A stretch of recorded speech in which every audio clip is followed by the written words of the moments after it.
জীবনের এমন একটা পর্যায়ে দাঁড়িয়ে আছি, আসলে কাউকে বুঝাতে গেলে কিংবা কাউকে বলতে গেলে কখনোই বলে বোঝানো যাবে না আর কি। এমন একটা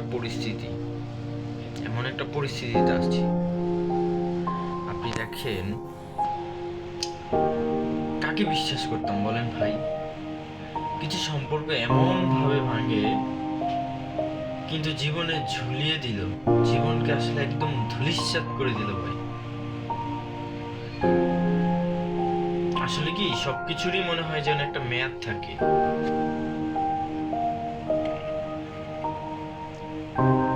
যে চোখ একদিন স্বপ্ন এঁকেছিল, সেই চোখই একদিন অপরিচিত হয়ে গেল। এটা সম্ভব?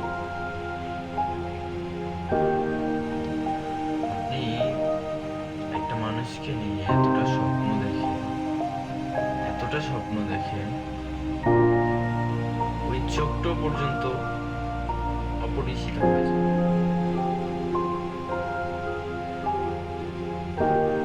কিচ্ছু বলা যায় না, কিচ্ছু বোঝা যায় না।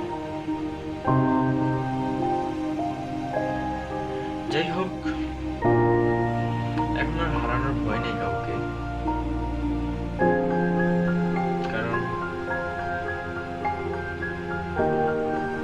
নিজেকে নিজে আসলে আপন করতে শিখে গেছি। কে থাকলো, কে না থাকলো, এইসব নিয়ে এখন আর অভিমান, অভিযোগ কিছুই না।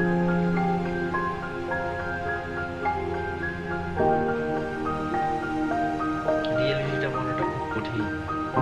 বর্তমান জেনারেশনটা আসলে বর্তমান পর্যন্তই রেখে দেয়, ভবিষ্যতের চিন্তা কখনো মাথায় ঘুরায় না।